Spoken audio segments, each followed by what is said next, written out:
কথা বলবো? তোকেই বলতে হবে। কাটতে জানি সাঁতার, তোর আমি ভাতা। সব সময় চুম্মা চুম্মির কথা বলি চুম কাটা করতে করছে ছুঁড়ি আর ছোড়া আনলে কে তুই তুই তোকে আমতলার মিডিলে ডিস্টার্ব করছি। দাদা আমি মাকার টন্ডিয়ার ছেলে সল্লা। ও এই টন্ডিয়ার ছেলে হবি, তোর কানে নিজে এক চট দিব না, 3 দিন জ্বর থাকবে। বাড়ি যা তুই, রাস্তা হাতে মেয়ে দেখলে চুম কাটবি নাকি রে? তুই যা। সুন্দরী তোমাকে আগাই দিয়েছি, চলো চলো। এখন রাস্তাঘাটে একলাই বেরাও না, এখনকার ছেলে পিলে খুবই হারামি, রাস্তাঘাটে মেয়ে দেখলেই চুম কাটতে লাগছে। সুন্দরী ওইটা তোমার বাড়ি নাকি?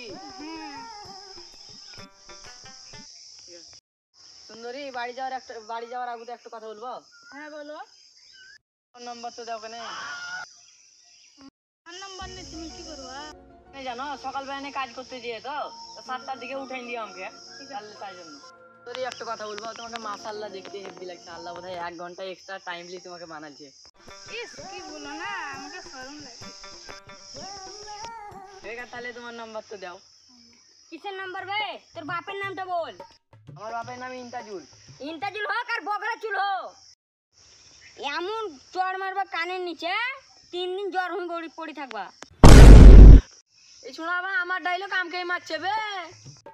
ওকে এখান থেকে জ্বালিবে না ফোন করবো বে, মা কটন দিয়ে বে সিগারেট খোর কথা বললি মনে যাবে তোকে বে। আমাকে বকছিল আবার, দেখ নম্বর লিখে। তুই যা রে, যা যা যা তুই যা। ঠিক আছে আচ্ছা তাহলে তোমার নাম্বার তো দাও।